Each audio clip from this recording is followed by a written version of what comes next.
Restaurant Daily brings you the top headlines of the day, but did you know you can dig deeper into the industry news by listening to The Week in Restaurants, or as we call it, TWER. Available wherever you get your podcasts on Fridays, TWER features restaurant business editor-in-chief Jonathan Mays, senior editor and tech editor Joe Guskowski, and executive editor Lisa Jennings, the TWERmites, who gather each week to chew on the top stories impacting the restaurant industry and offer their insights and analysis. Follow wherever you get your podcasts.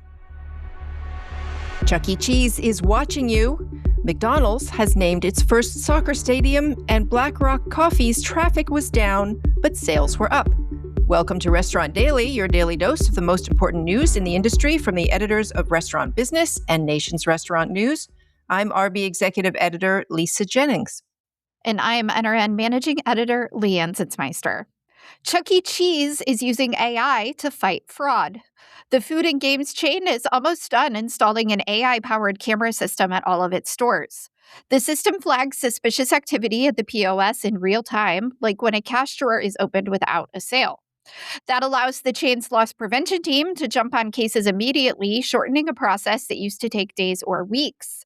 The technology is helping the chain's bottom line, according to CIO Nathan Hunstable. McDonald's is putting its name on a soccer stadium. The fast food chain announced its first ever stadium naming rights deal with the Chicago Fire Football Club of Major League Soccer. McDonald's Park will open in 2028 on Chicago's lakefront. The park will feature a flagship restaurant of the chain as well as various experiences.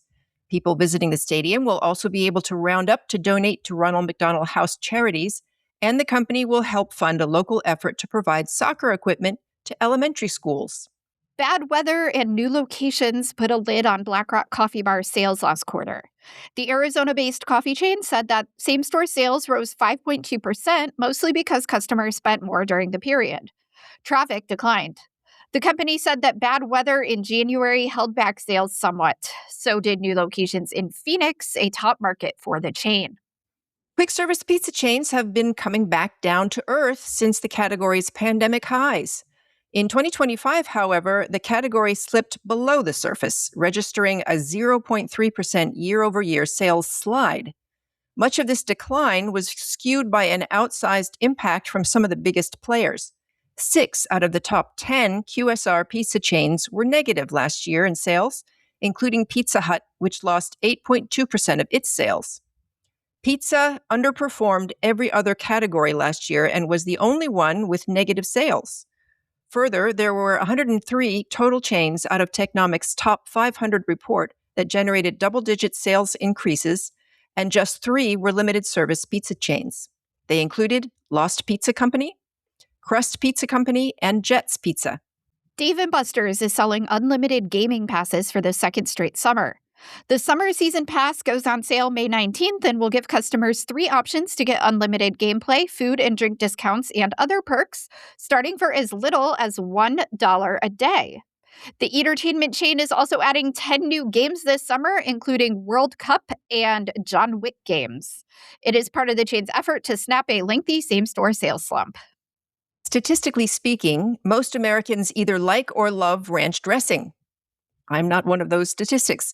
Habit Burger and Grill wants to tap into this popularity with its new Habit Ranch, a Western town that turns the chain's signature house-made ranch into a real-world experience. The town, located just outside of Joshua Tree, California, includes features such as ranch on tap at the saloon and Yellowstone actor Ian Bohen greeting guests. Habit's rewards members can enter to win a chance to visit Habit Ranch for a weekend, along with 7 friends.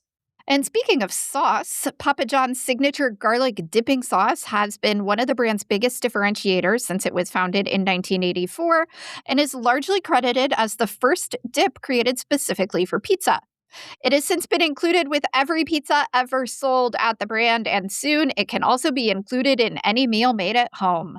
For the first time, Papa John's is bringing its garlic-flavored sauce to grocery stores. It will launch this summer at about 7,500 distribution points across Walmart, Kroger, Albertsons, Safeway, and H-E-B.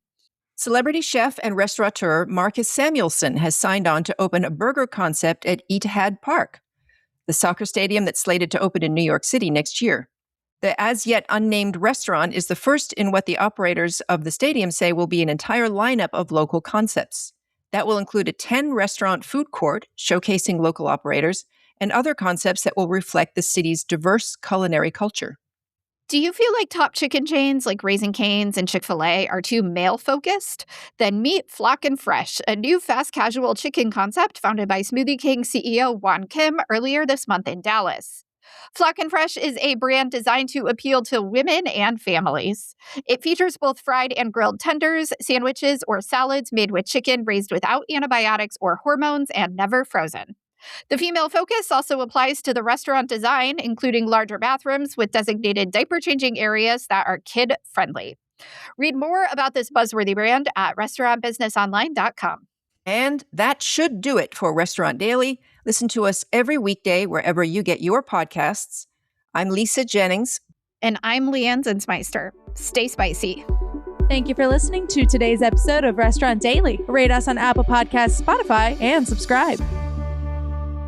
Restaurant Daily brings you the top headlines of the day, but did you know you can dig deeper into the industry news by listening to The Week in Restaurants, or as we call it, TWER. Available wherever you get your podcasts on Fridays, TWER features restaurant business editor-in-chief Jonathan Mays, senior editor and tech editor Joe Guskowski, and executive editor Lisa Jennings, the TWERmites, who gather each week to chew on the top stories impacting the restaurant industry and offer their insights and analysis. Follow wherever you get your podcasts.